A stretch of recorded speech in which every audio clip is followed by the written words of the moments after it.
Sorry, we're just gonna.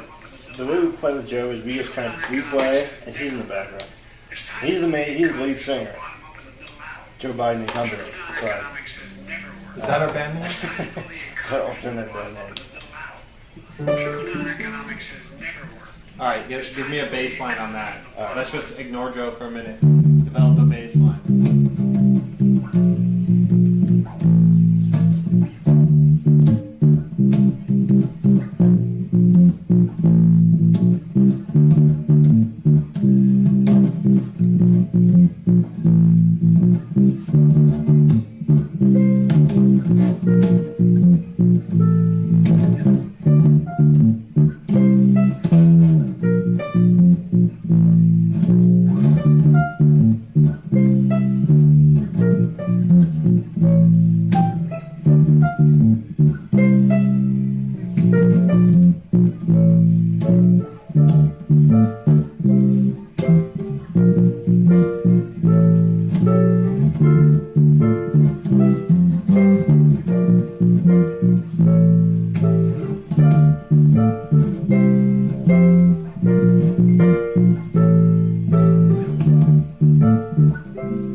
song's pretty much.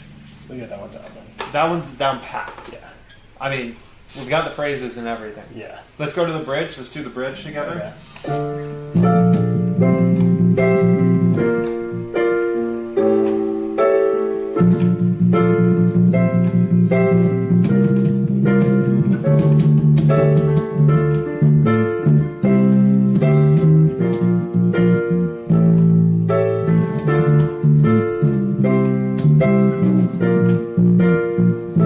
Actually, I can come up with a bridge for Here's this. the bridge.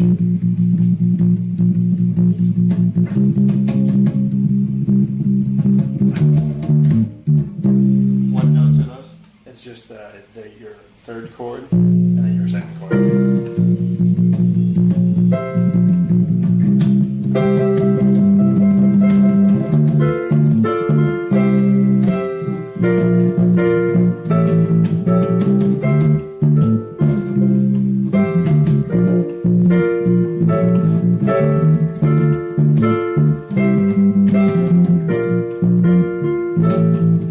Bridge.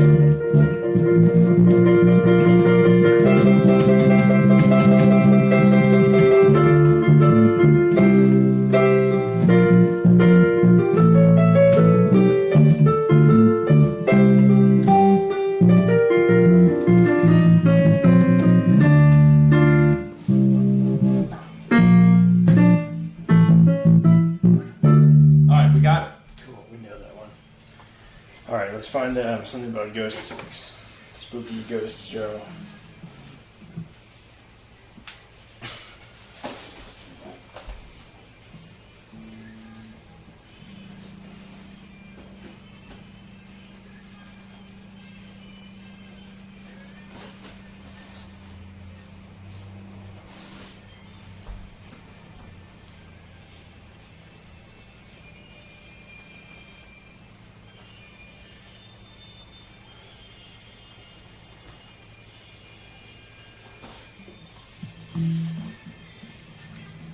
Okay, he does say something about ghost guns, which are guns that are imported from out of the country without labels on them to be used for murders. And it is a gun control topic. It could be really hot. It's not going to be easy to take like the rest of them. What about aliens? That could work. That would work. Very superstitious. La da da da da.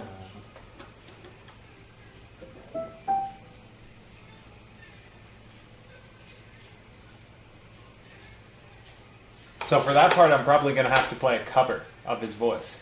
Dun dun dun dun dun dun dun dun dun dun.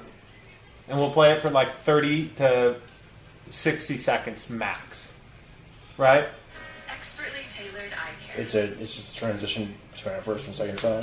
Yeah, but it's like we need him to say something about aliens quite a few times, and then us to do the very superstitious dun dun dun dun, dun twice, and then we cut it. Okay. And we cut it like at an abrupt spot that's intentionally cut, and then it'll actually be a good piece. Okay. Right? Says that there is footage and records of objects in the skies, these unidentified aerial phenomenon, and he says we don't know exactly what they are. What do you think that it is? I would ask him again. Thank you. Come on, Bob, let's go.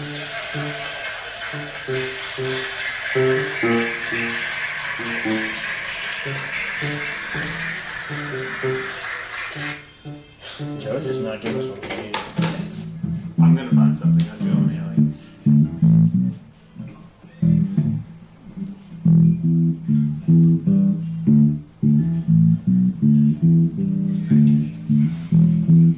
If you're not asking me immediately, like you usually Says that there is footage and records of objects in the sky.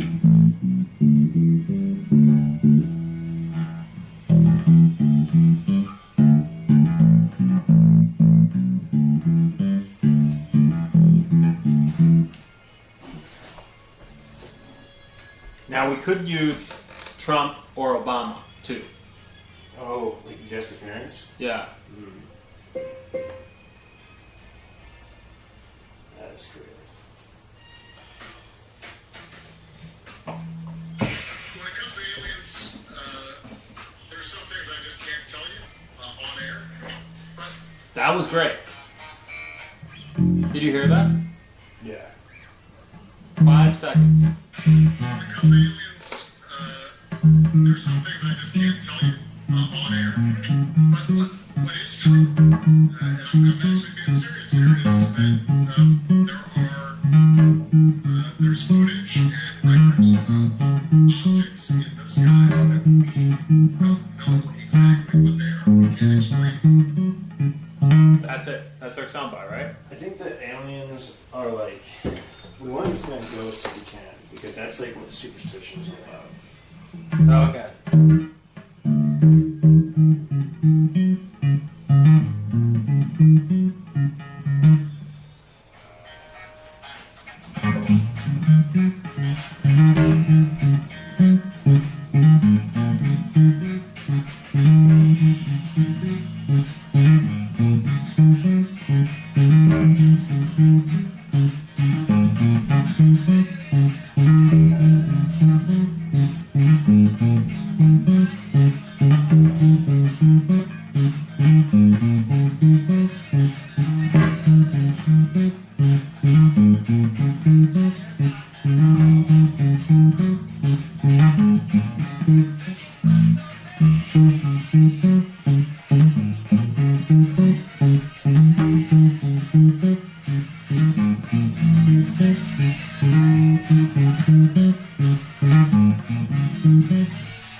Some of us were born with money to spend. Some of us were born with races to win. What are you doing? What? You're getting warmer. Not do that again. What did I do? Just a little close. Oh, yeah. Set your boundaries, brother. No biggie. You want to see your penis this time? Yeah, I did.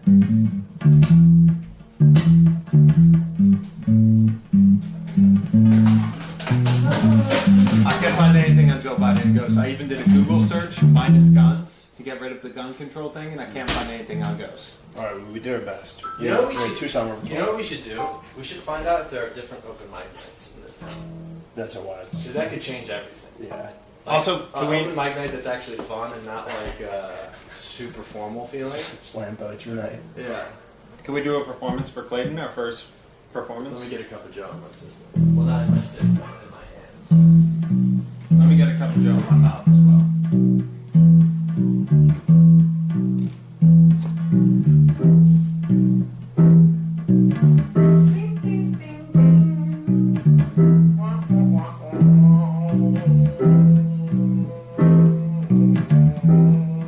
Try going C flat B. Try going B there. Oh, I was just listening to the way that sounded. You want me to go C flat? Right. D E.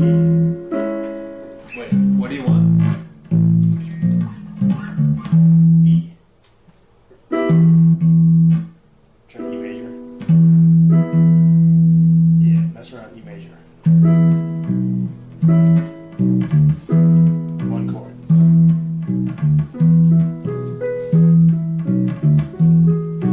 Which means you could also do C sharp minor. My name is Billy Bibby, and I'm so silly. I walk.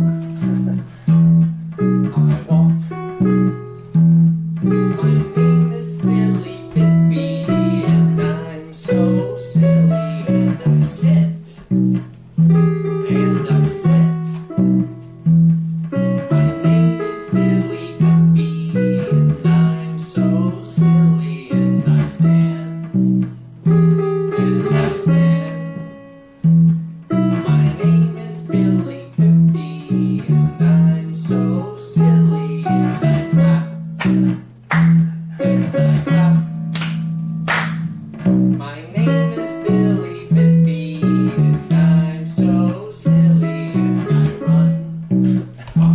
And I run. My name is Billy Bibby, and I'm so silly. And I cough.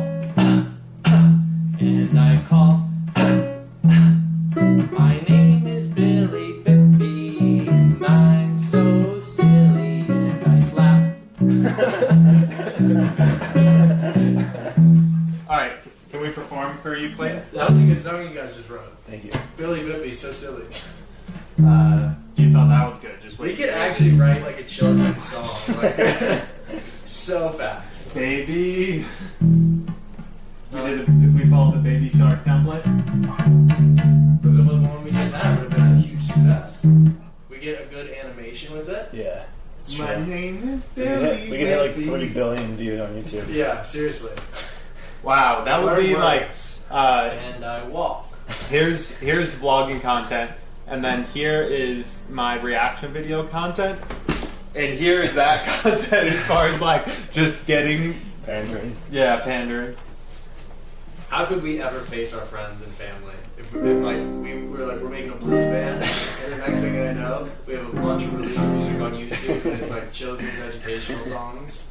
That's what we would do if we wanted to get like views, and if we wanted to like have metrics that like people who aren't artists will be like, you guys are doing great. Yeah. Gary Vaynerchuk would Yeah. applaud that. Yeah. All right, so we're gonna start with this one with strings for me, Okay. and then I'm gonna swap. All right. Corporations not paying their fair share. I'm sick and tired of corporations not paying their fair share. Wait, I have to I'm go. sick All and right, you tired ready? of corporations not paying their fair share. I'm sick and tired of corporations not paying their fair share. I'm sick and tired of corporations not paying their fair share. I'm sick and tired of corporations not paying their fair share. I'm sick and tired of corporations Now we're going double not paying tempo. their fair share. I'm sick and tired of corporations not paying their fair share. I'm sick and tired of corporations not paying their fair share. I'm sick and tired of corporations not paying their fair share. I'm sick and tired of corporations not paying their fair share. I'm sick and tired of corporations not paying their fair share. I'm sick and tired of corporations not paying their fair share. I'm sick and tired of corporations not paying their fair share. I'm sick and tired of corporations not paying their fair share. I'm sick and tired of corporations not paying their fair share.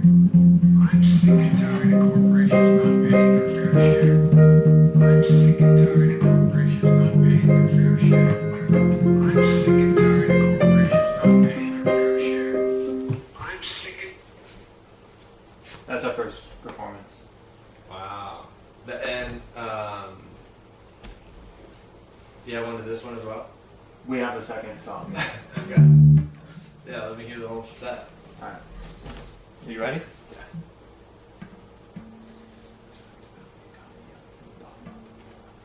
Economic says nigger. It's time to build the economy from the bottom up and the middle out. Trickle-down economics says nigger. It's time to build the economy from the bottom up and the middle out. Trickle-down economics says nigger. It's time to build the economy from the bottom up and the middle out. Trickle-down economics says nigger. It's time to build the economy from the bottom up and the middle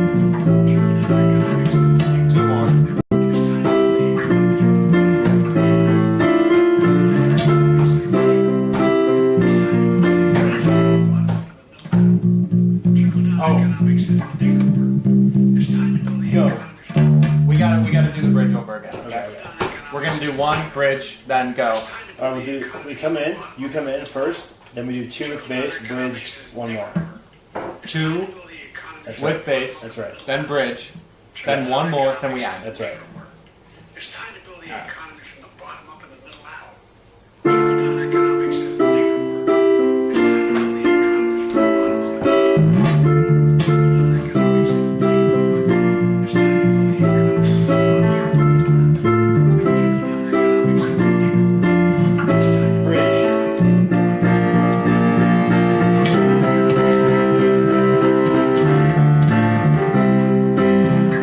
One more.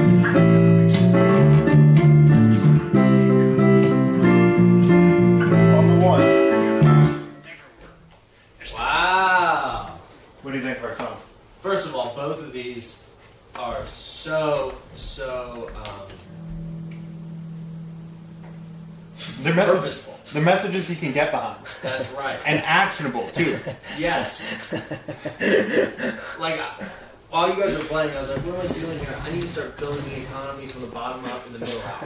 Yeah. I'm sick and tired of corporations not paying their fair share. Right. Fantastic. So you guys are going to have Joe Biden loop the whole time. Yeah. We're Joe Biden and Company. That's the band. Joe Biden. Wow. What do you think? That's good. Previously the influencers. Previously, the influencers. Yeah. Now Joe Biden Company. Funded by the United States federal government. What's one of those like super PACs? We're funded by like a bunch of corporations. Yeah, like KPMG, Stanford. It's like, wait a second. Or OPEC. So what do you think? It's pretty nice what we're putting together, right? You gotta get a Goldman Sachs sticker on that base. You just need to load your sticker I up like with that. a base full of corporations. That's a good idea. I think the trickle-down economics one actually sounds better than corporations paying their fair share. Because it's got a bridge. Yeah, that bridge is huge. Alright, now bear with me here. Let's just try something. Back on keys. Let me lead you in with a cajon. Alright, yeah, we could use some rhythm.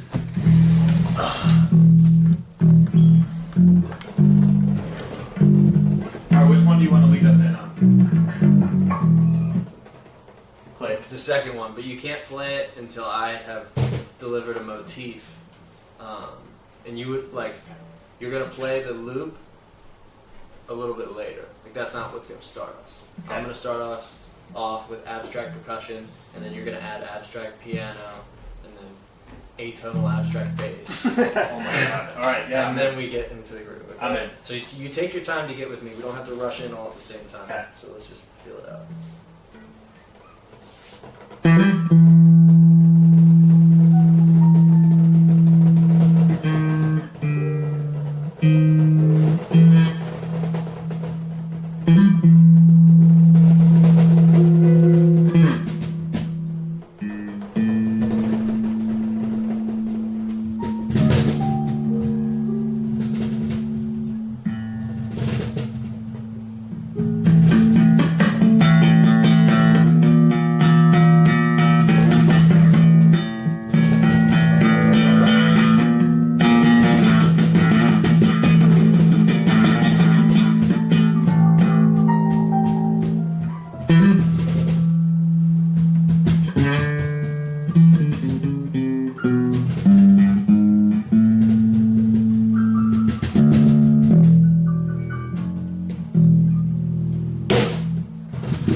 fridge.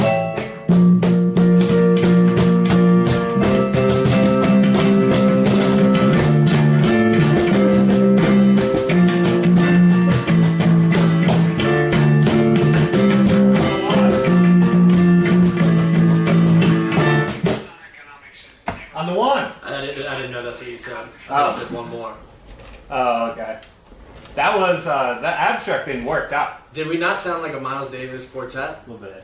That was the first abstract thing I've ever played. I was like, Dude, this I is want- totally working. We need to even get into that shit in our full band. Like, just like fill space and time with sound. And then, like, once you can do that and then tastefully move into a song that we all know we're gonna play, that's good fucking jamming. You go into a jam and we get real quiet and then it starts falling apart, you know, like intentionally.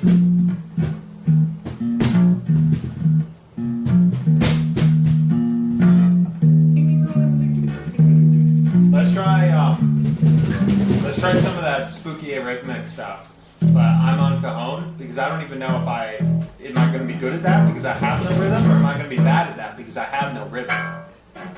You might be worse at it. Yeah, that's what I was thinking. Yeah. But it's worth a try. It is worth a try. You can take piano, you can have Joe, you full control over Joe. What key are we playing? That one was E minor. Okay, one note's right. It's all whites minus this white plus this black. Okay. So I was playing this. It's like Joe's demographics. Those were the chords I was playing.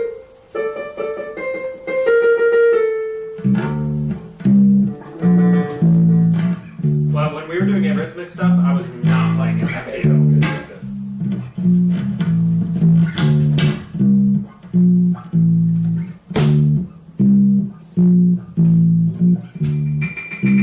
Are we doing the spatial stuff, or are we just... Yeah, let's go space. But let's just work with what Mike was giving us. I mean, this is it.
fun.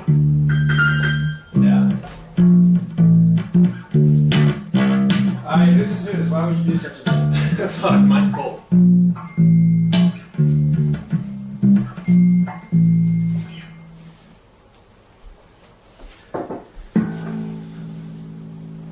It'd be cool to go into something like that mid blues jam. Just take it away from them. Fall apart. Make them melt. I would love to fall apart. Yeah, I love that. Because I'm so, like, focused and intense when I'm trying to, like, follow along. Listen to this.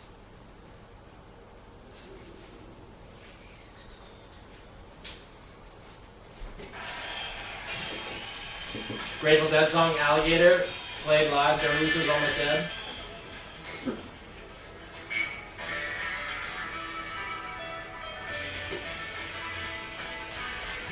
Alright. Listen, they're jamming. Here's mine. Yeah.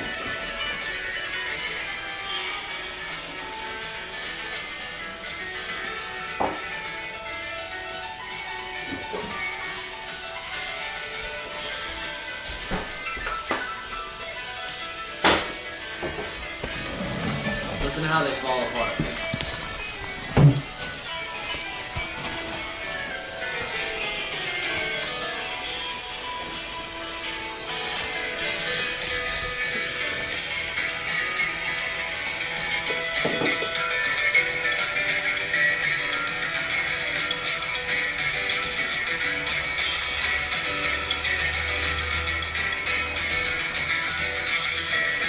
This drummer is so good.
Like, just find themselves into that song. And it So kind you're of saying all we do relies a- on the cajon player. You're saying we do a 4-minute key change into Smokestack Lightning from Right. Cars Hits by My Window. Before we even have the songs all the way put together, we decide to go for bringing the tempo all the way down, all the way back up, coming to the right level. Well, what are we doing just messing around? Why don't we go try that? Cars Hits by My Window, informal practice, see if we can go abstract, and then come back to I Smokestack do have Lightning. to do work. Do you guys want a smoothie? No, I don't. I do. And if it's possible for the smoothie to also completely empty my stomach in a poop fashion, I want that. You trying to get shitty? I'm trying to shit my intestines out and then regenerate new intestines. Why don't you ever take laxatives when your tummy hurts? I'm scared of laxatives. Why? I don't know. They'll do exactly what they're supposed to do.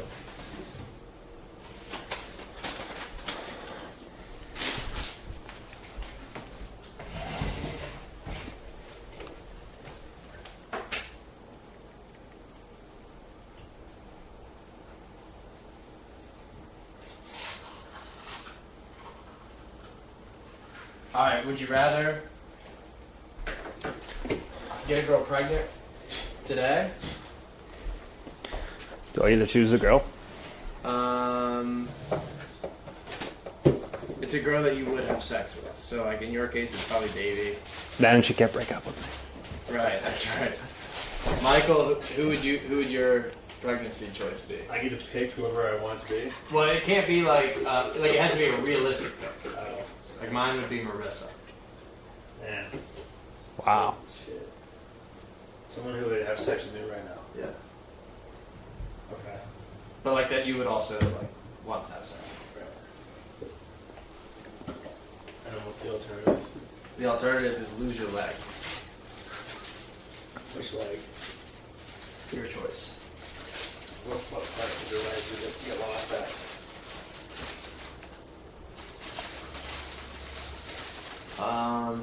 It's got to be the hip. Like That's a little leg. bit- Like a little bit above the knee. I would say if it was below the knee, I would agree. Really? Yeah. If it were below the knee, you really? If I had any shin, I would definitely know.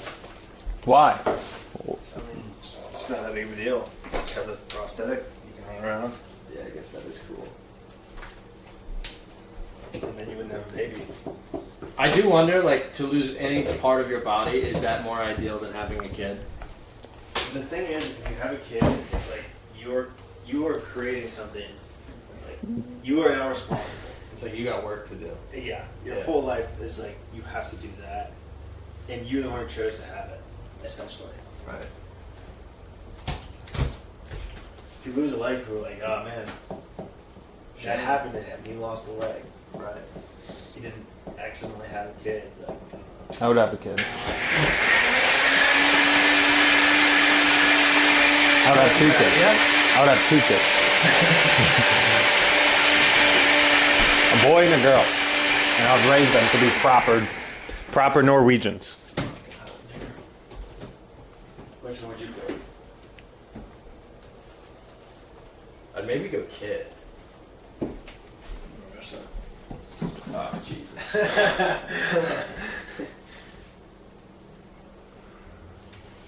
Well, the idea of like having a kid, it's like that can be a beneficial thing. It doesn't have to be bad. But, like losing a leg has almost no benefit. People who lose their legs are it's a whole new outlook on life. Yeah, I guess I'd lose my leg and then I'd kind of have I'd be like the cool legless guy. Yeah, Like I'd rock it. Quentin Miller. Yeah. That's not so bad. I'd always wear jeans with one leg rolled up just to show people. Cyborg. All right, would you rather? Quentin Miller has both a kid and a missing leg. And he enjoys both of them, I think. Would you rather lose your hearing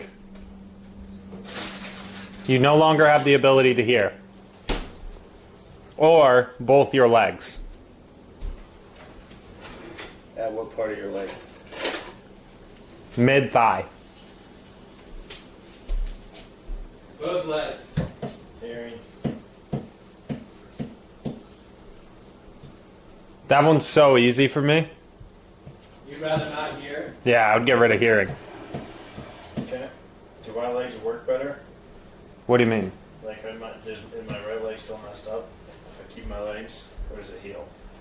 Well, you don't have the knee anymore. No, but if I choose to keep that. Your legs are as they are.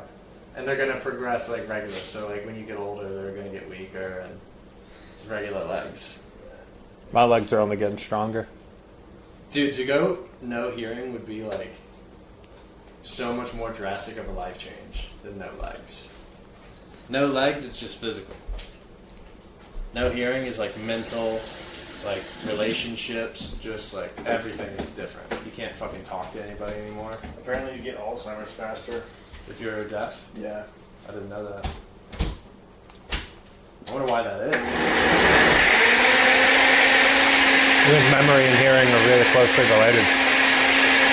Like for Alzheimer's patients, a really good way to keep them calm and like get them to tap into their former selves is with music.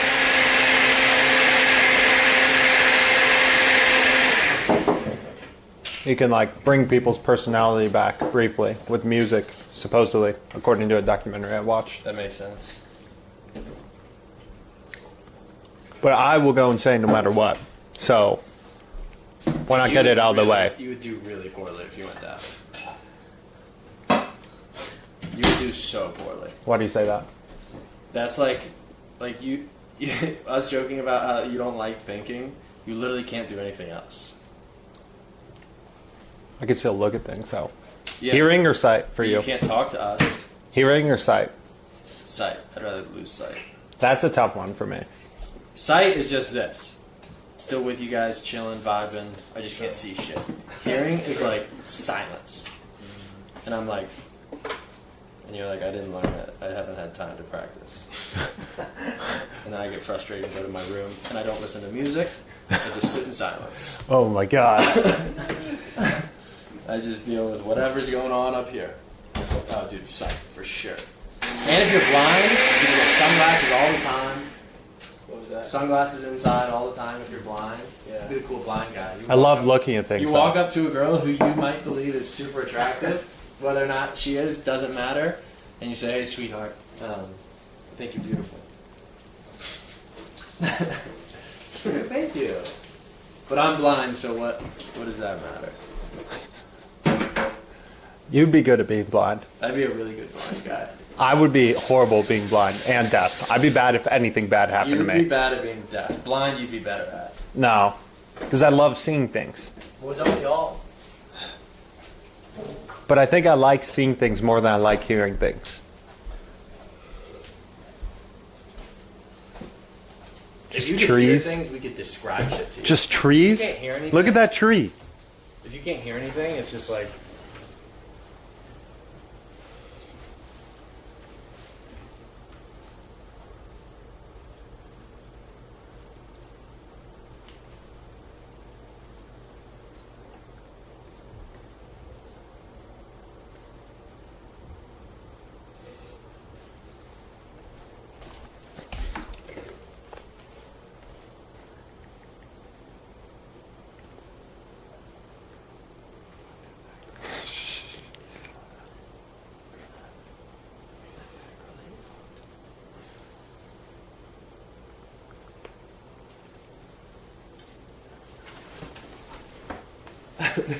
You started talking so you could hear what I was saying.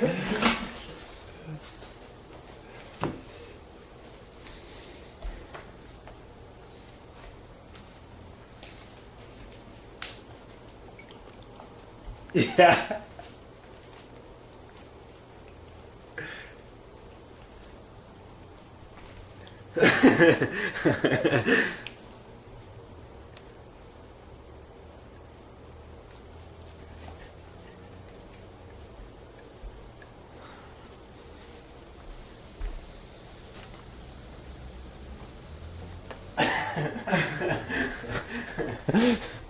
I think I could handle it.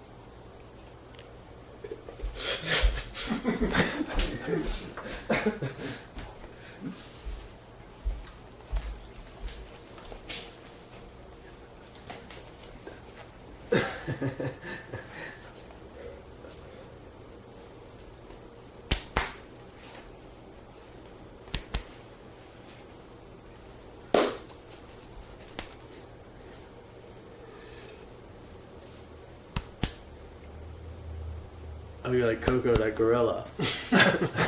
The gorilla who was like, Earth, good, human, bad, love, Coco. You know what the most complex sentence? Remember that? Do you remember that? There was that video of Coco the gorilla, and he was saying this profound shit about the Earth, like he was a wise, like an actually wise gorilla, but he can't like think and formulate sentences. Gorillas don't have that capability, so they were just like giving him a sign to do, and he would do it, and they'd feed him a banana, and then they clipped it all together. So they like wrote a script for him, and he was like, Have you seen the most complex sentence a gorilla's come up with? It's like, you, me, food, food, me, you, food, now, food, food, now, food, me, you, food, me, food, food. that's so funny. They literally can't fucking communicate like sophisticated. Then there's us, using all of our words, don't even matter. We say words that have no bearing on our immediate existence. Trying to find the right word for tired, but also energetic. Right. Lethargic. I'm feeling a bit lethargic. What? I'm just nervous about tomorrow.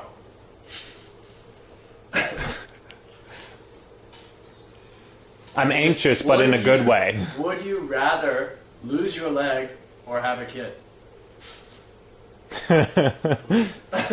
Food. Food now. Me, you, food. Survive. I liked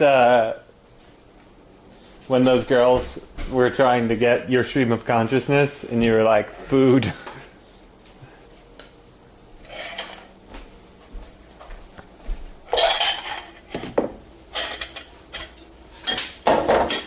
What did you think of my cajon performance during that arrhythmic?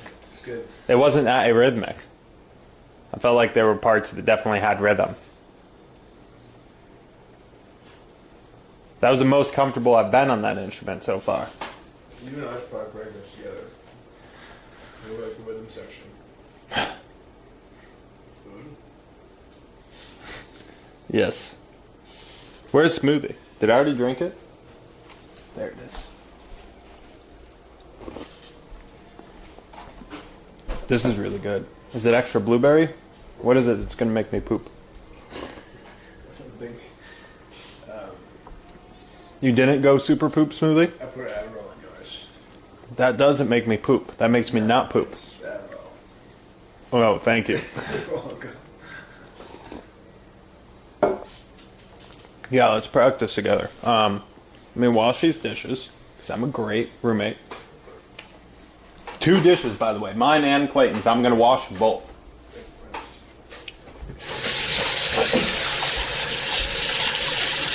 Hear that, Clayton? I'm washing your dishes. Because I'm nice. Be nice if someone returned the favor sometime.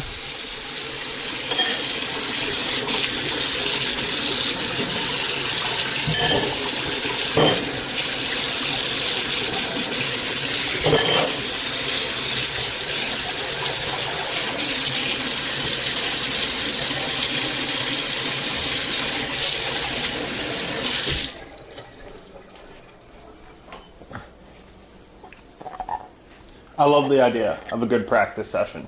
That way we come in today, nice and prepared.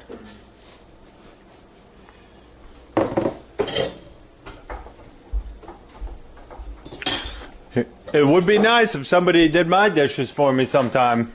That sure would be kind. Yeah.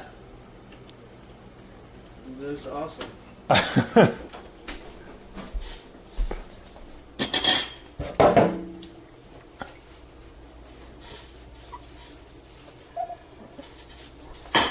Very superstitious.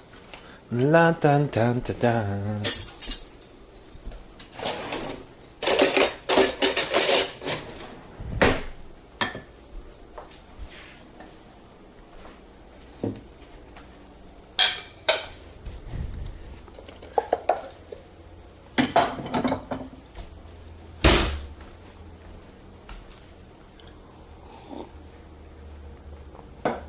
You want to do it after your smoothie? Sure. I have something that's stream related to talk about. Stream related to talk about? Yeah, you should grab your computer if you can. It's so heavy.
Hit me, you can't hurt me. Stick with this. Ugh.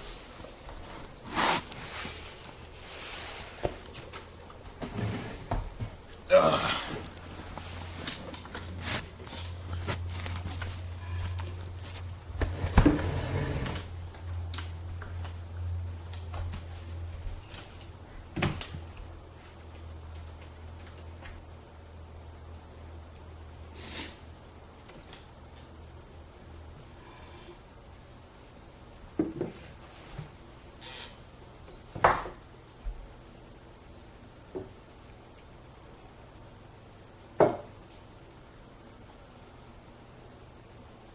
Alright, Ethan, go to our EMLS folder.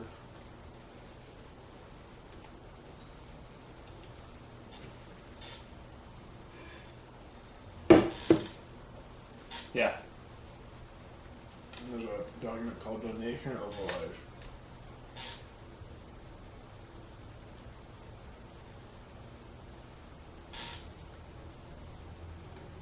Okay, I'm here. So there's some information Ian collected about adding a donation feature and overlay to the streams. And there are basically two ways to go about it. One is the overlay and the other one is a chat message. Okay.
Okay.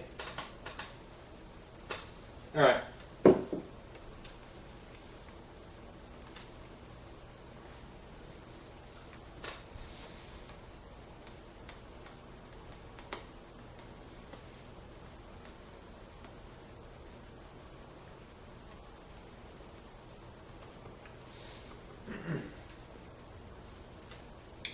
So Streamlabs one is probably would be a little bit more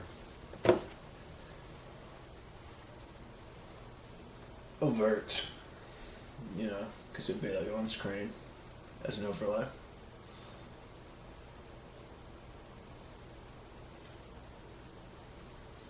Okay.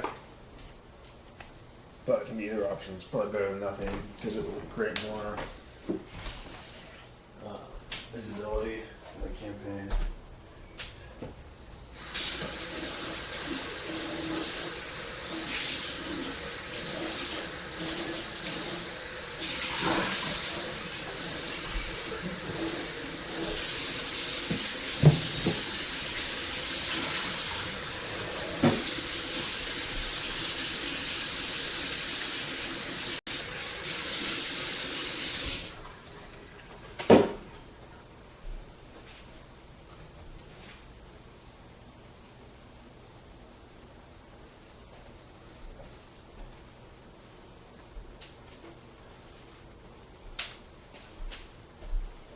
We'll probably talk more about it tonight, so I thought it'd be a good idea to give you a little bit of information in advance so that you can think about it and look into it,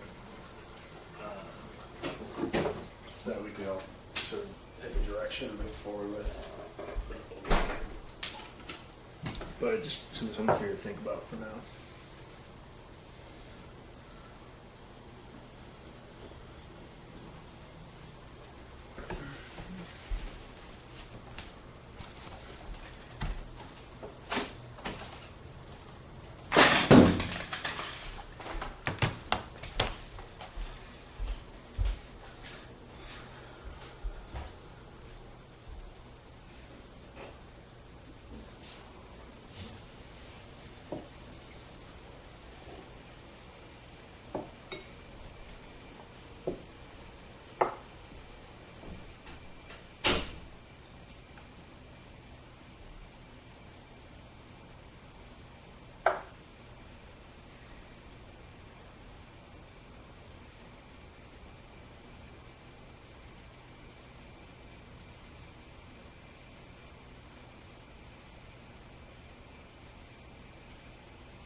And Michael, how would you feel about adding an activity in before the band thing today? Because we're going to be doing band and then meeting. Mm-hmm. What if we just try and do something fun or like? Yeah, I want to look at the schedule. We're going to look at some videos. Nice. But we should, me and you should mess around a little bit. I'll look at home and base first. Get it right now. What do you think about leaving the house somehow? Okay. We can mess around on Cajon and that. We can do reactions tonight after the meeting. Why does the meeting have to end? What's that? Why? No, the band practice has to end for the meeting to happen. Exactly, yeah. I think I would like to leave the house today, though. But it doesn't have to be for anything huge. It could just be small. To go for a bike ride? Yeah, sure. Alright, let's go for a bike ride. Right now? You can go get that tube and you can put some air in your tires. Downtown? You can even stop in a couple shops, man. Shops. Love shops. I have so much money to be spending. I love to spend all my money.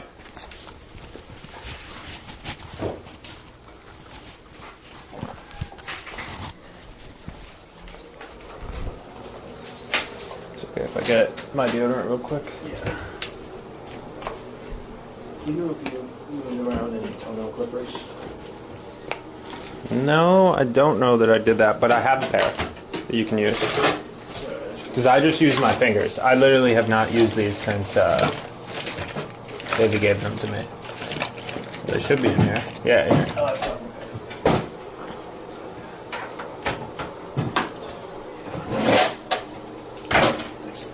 Mm-hmm. All by myself.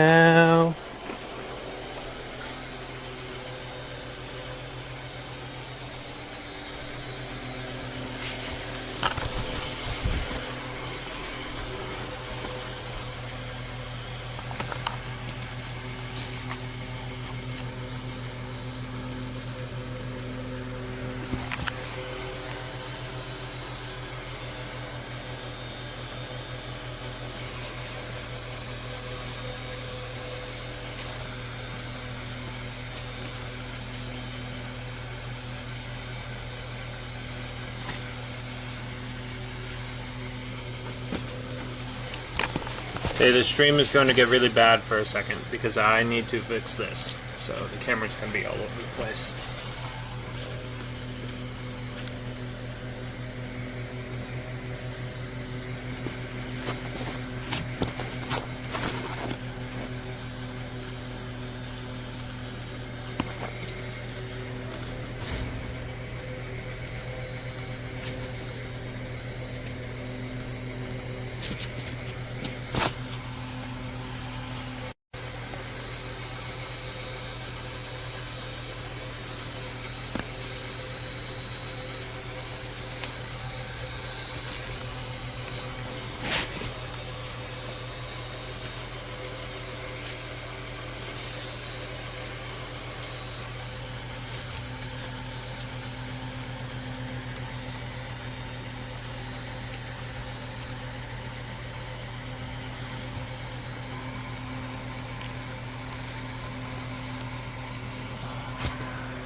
Michael, could you lend me a hand?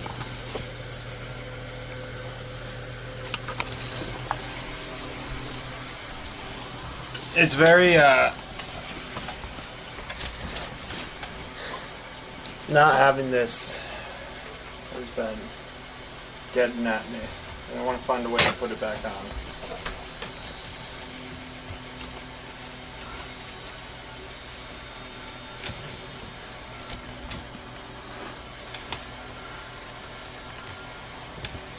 We could take this off if you want to look at it. I didn't find anything on bottom though. You hold that up.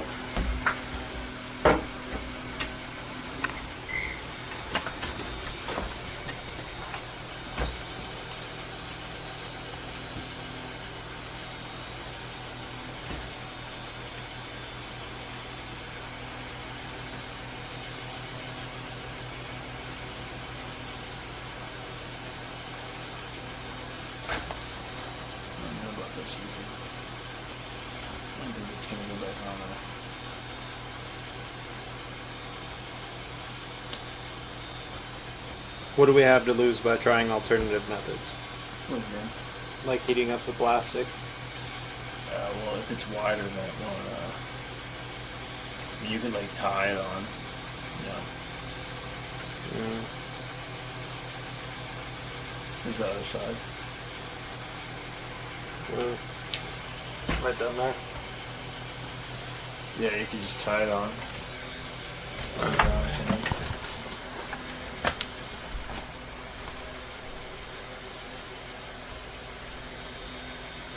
Just feed some fluid here. And just tie it to the thing.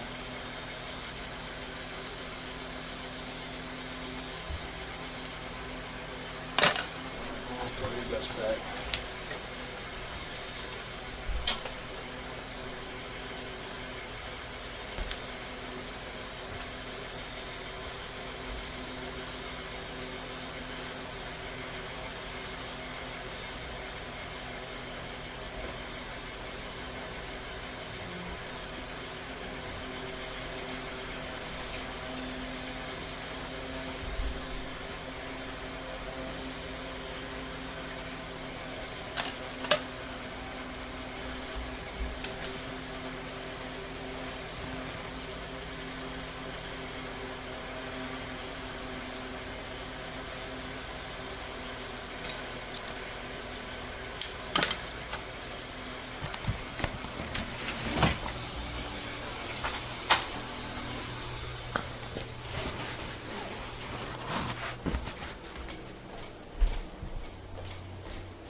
What time is band practice?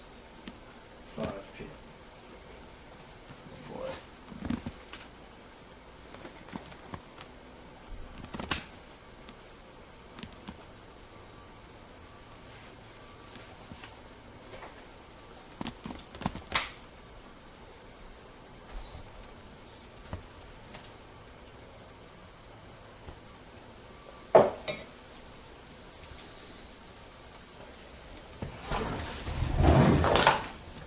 Let's practice for 30 minutes before we... Is that okay with you? Before biking?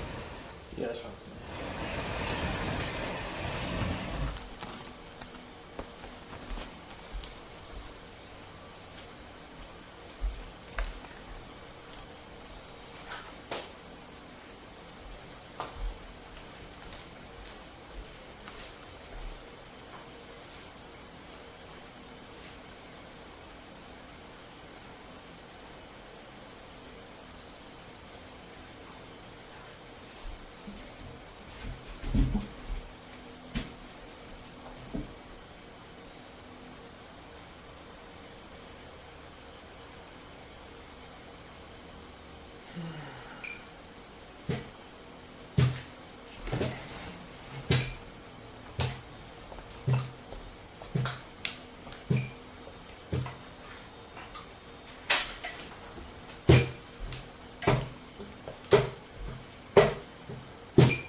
Alright, what would you like to practice?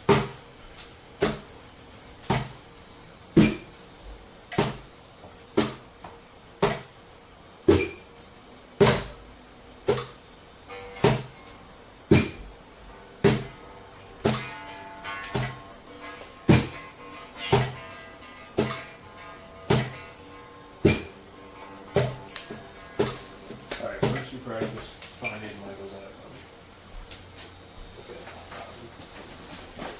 We can practice that with someone calling it. Yeah, I love that.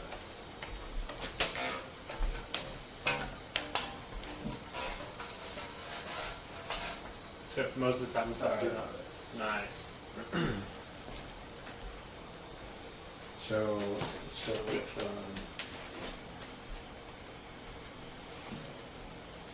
we'll do car assist on our window. Okay. And I can do the metronome for us.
for me to do the same thing and to do it on rhythm does require just like an absurd amount of focus, and I'm trying not to, well, it's hard to maintain that focus for like 2 hours straight. Mm-hmm. And so there were some parts where I would go and I should have gone. But besides that, it's good. I think as you do it more, it'll become more like automatic. Yeah, exactly. And even if you miss a thing, as long as you keep the general rhythm right, nobody will notice, and maybe they'll think you're adding something in. Okay, let's move on to Smokestack.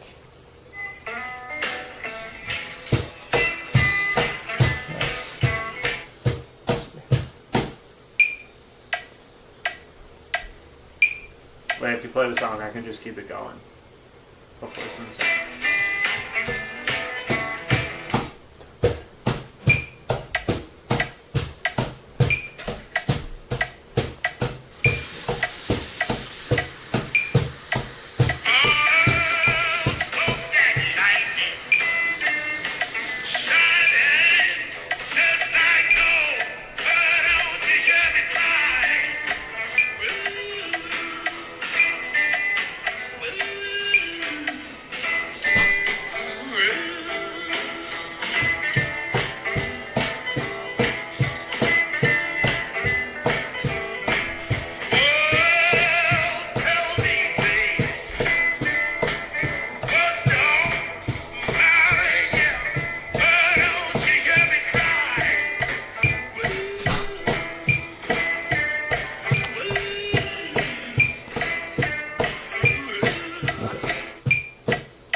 Drop out the last beat.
Try and keep on that.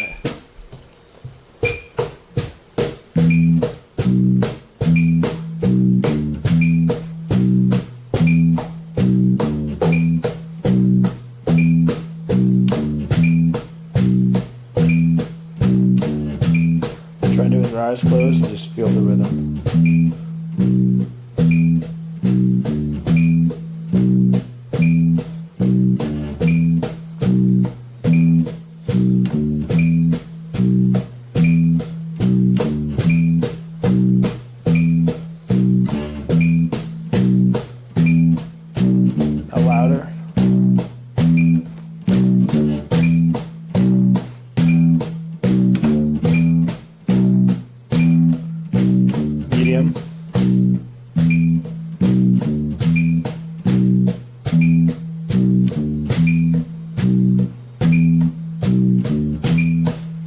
Softer.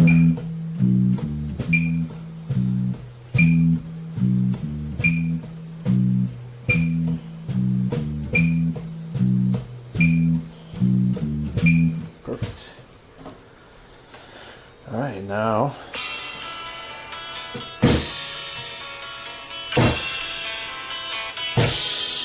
make sure we're okay to do this with Clayton real quick. What's that? So let me make sure we're okay to play this with Clayton.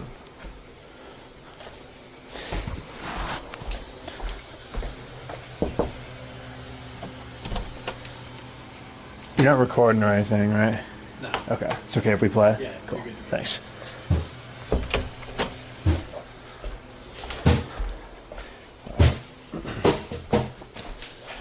Plug me in.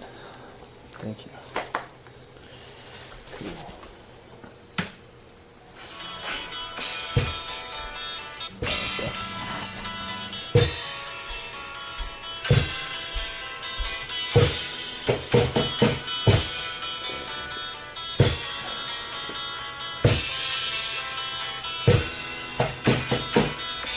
Done. Done.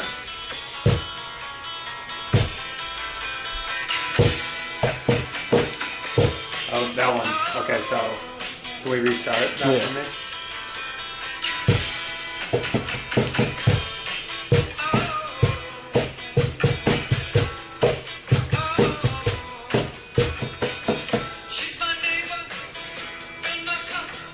What do you hear in the bass or in the drums?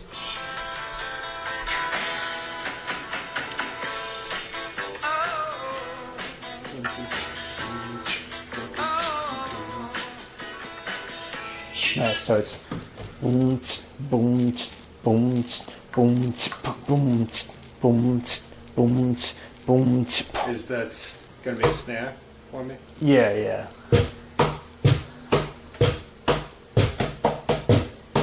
And that last one is just a boom, boom, boom, boom, boom, boom, boom. I think. So just on that fourth. 2, 3, 4, 1, 2, 3, 4, 1, 2, 3, 4, 1, 2.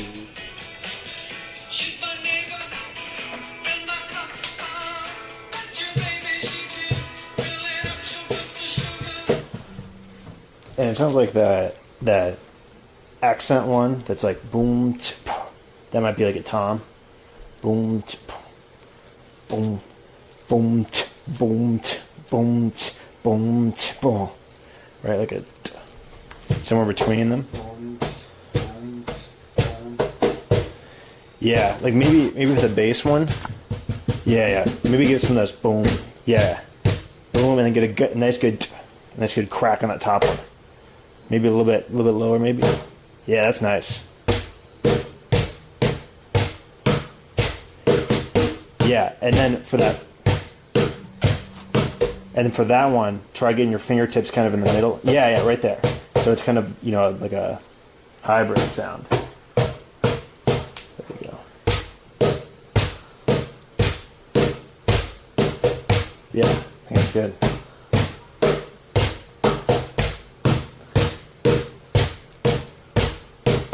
And you can do that with your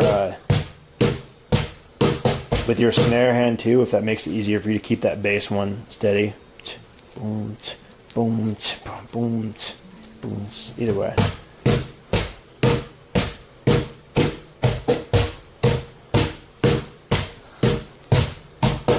Yeah, and I think the important thing is that that's the beat. So as long as you have that, that's good. And then as you sort of figure out where the sounds are and stuff, you can refine it more. But as long as you can carry that, that's the important part. Let's see how it evolves.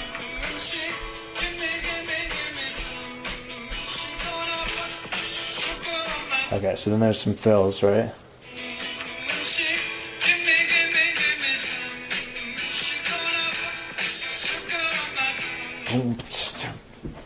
I think that's just a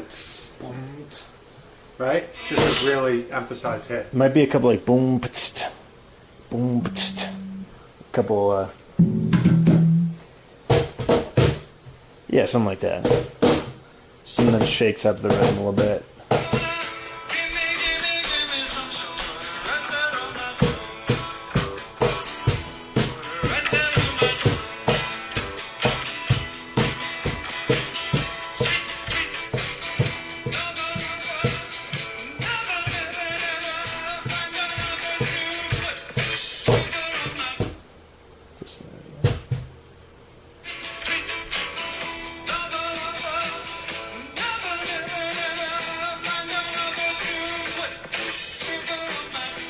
He builds up to it, I think. That's nice. Yeah. I think Clayton, with the percussive understanding, it would be good for you two to look at this song together, because he'll be able to understand it better and work through the come with you. Yeah.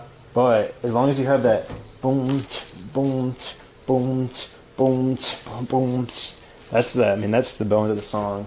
So we can play along with that a little bit and just see how we Do you feel. have the bass line for it? Yeah, I think I've got the bass line. But maybe we should. No, that's okay. That's okay.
That's gonna be hard.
we try? I don't think this will be acceptable, but can we try going through it once, where instead of me going for the on that weird off like it's been confusing me. So just try going through once, where I feel it on rhythm. Okay. I listen. The song's playing while we're playing. Okay. But I'm just gonna feel it on rhythm. Yes. And see if I can figure out what those beats are. Okay.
Right before the bridge.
Makes me kind of wish I had a drum set.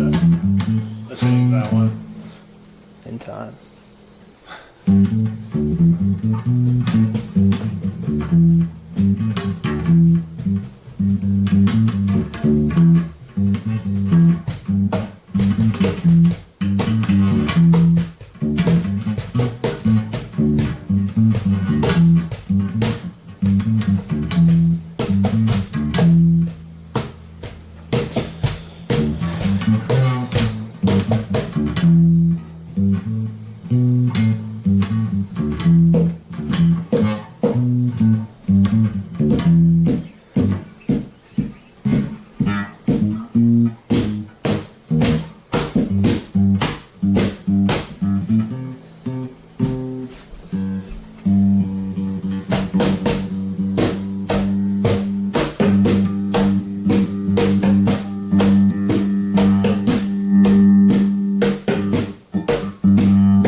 sounded good.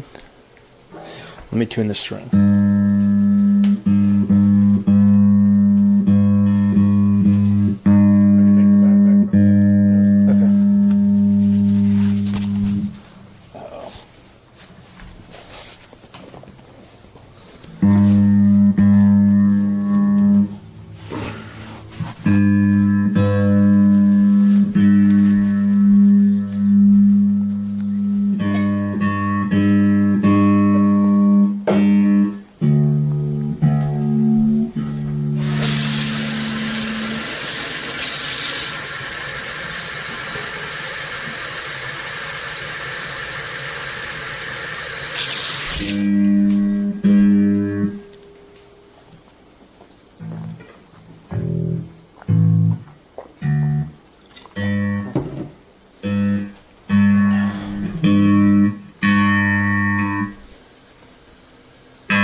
Luckily, I think... Do you think this is a horrible idea? Because it makes those offbeats, like, manageable.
What song's that? Same song, just the bridge.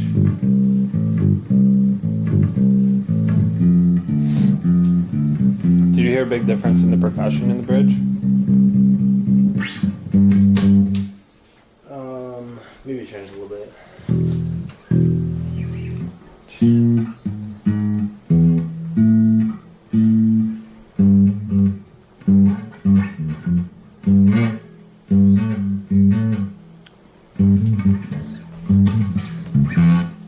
I can't play a drum set. What'd you say? I can't be a drummer. That's what you said about Cajon. Yeah, but I have a cajon on me now. I am a cajon player forever. I'm more of a cajon player than I am a piano player. Just get a drum set tattooed in the other arm. Once you evolve, like a Pokemon.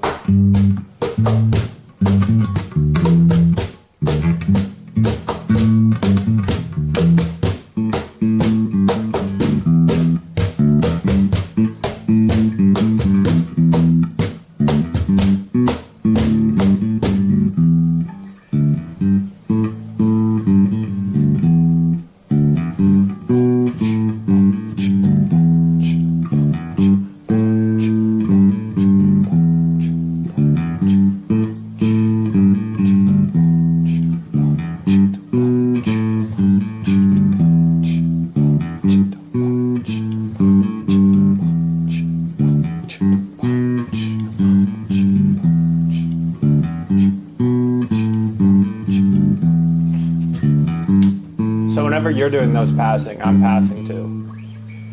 Which ones? These ones?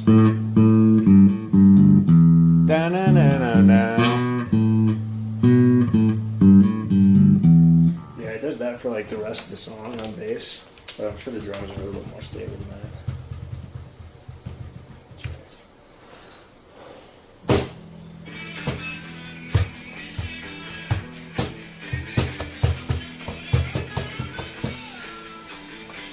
What does that part sound like to you? Right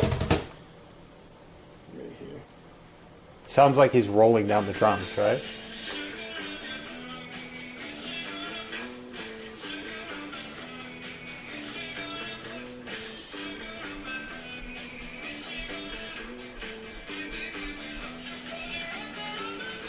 Yeah, yeah, it's closer. Da-da-da. Like this.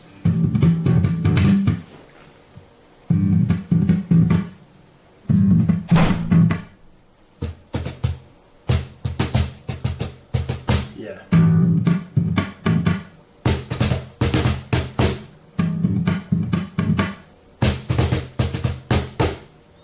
Give that last roll too. Nice. That's it? Yes.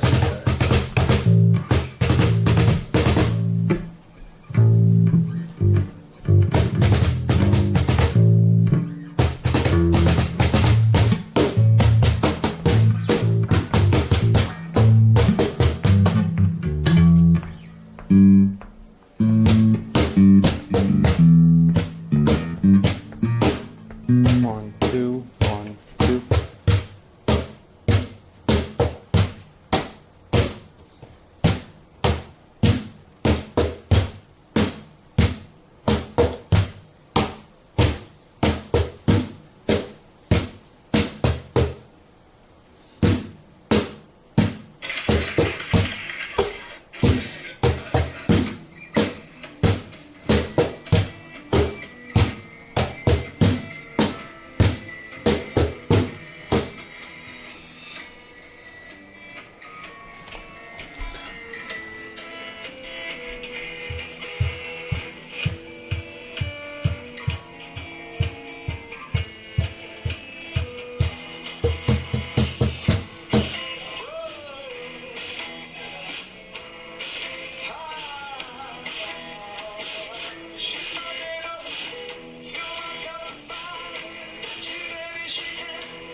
percussionist is way better.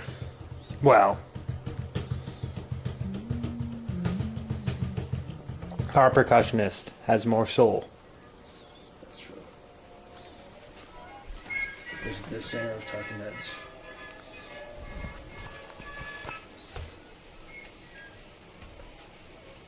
We only have a few minutes, so try to be brief.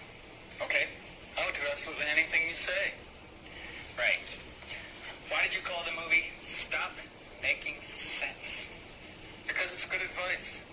Because music and performing does not make sense. Amazing. It is my job. How did you ever think of that big suit? Why a big suit? I like symmetry and geometric shapes. I wanted my head to appear smaller, and the easiest way to do that was to make my body bigger. Because music is very physical, and often the body understands it before the head. What are you going to do next? A project with songs based on true stories from tabloid newspapers. It's like 60 Minutes on acid. I'll bet. What made you think of having the musicians come out one at a time? Well, if the curtain opened and everything was there, there would be nowhere to go. It tells the story of the band, and it gets more dramatic and physical as it builds up. It's like 60 Minutes on acid. What made you pick Jonathan Demme? I decided that if this show were to be captured, it should be by an experienced film director whose work I loved. Well, what did Jonathan do? He knew what not to do is what he did do. When there was something new to say to saw things as an outsider. Do you like his outfits? How about his haircuts? I'll tell you later. When are you going to tour again? When there is something new to say to an audience, then we'll tour again. Besides new songs, when the only way to say that thing is to a live performance making, that's what we'll be doing. Then it's where what we have to do is to be touring. Do you understand what I'm trying to say? Yeah, we see a variety of hairstyles and rock groups these days, huh? One must never underestimate the power of a good hairdo. I'd like to write a song about hairdos. Is this the lead singer? Then the do's have a power by themselves. I wrote a song about hairdos myself. You want to hear it? Maybe later. What do the words of your songs mean to you? I mean, you don't write love songs, do you? I try to write about small things. Paper, animals, a house. Love is kind of big. I have written a love song, though. In this film, I sing it to a lamp. You want to be in movies? Like The Prince, The Sting, The David Bowie? Only when absolutely necessary. I would like to show people the movies in my head. I got a movie in my head. You want to see it? No, but do you have anything to eat? So, how do you like this suit? I wish I had one like that. Yeah. You know any new jokes? I can't tell it here. Right. What is happening here? I'll give you $50 right now. What would you do with it? I would get something to eat. Right. It's cold in here, don't you think?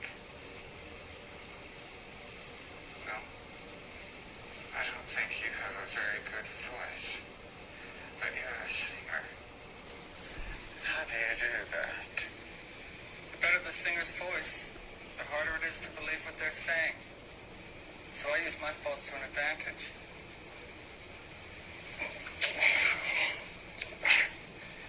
Have you ever been to a psychiatrist or taken drugs? I'll tell you later.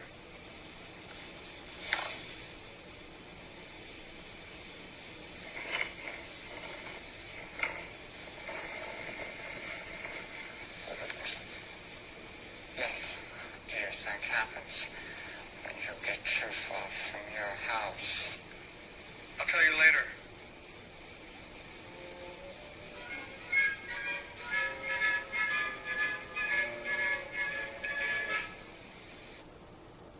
What was that? That was an interview with... The better the singer's voice, the harder it is to believe what they're saying. So I use my faults to an advantage. That was the lead singer of the Talking Heads. But why was it like the way? Why was it the way it was? It's that just classic television? I don't know. I mean, that is like weird. His pre-Eric Andre show gimmick type stuff, you know. That was weird. That's in the audience. I think we have to take a break before band practice. All right, let's go. Like, I'm covered in sweat. You too? hot and heavy breaks. Bum on the tongue. Give me some.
I'm peeing.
Oh.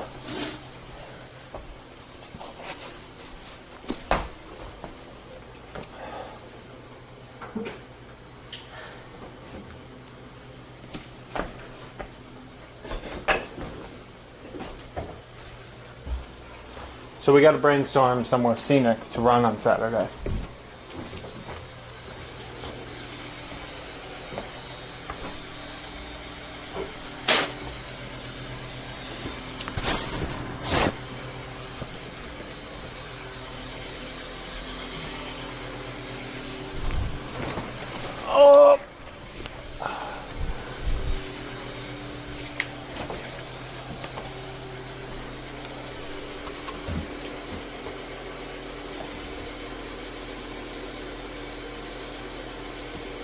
It's got to be over by now, thank God.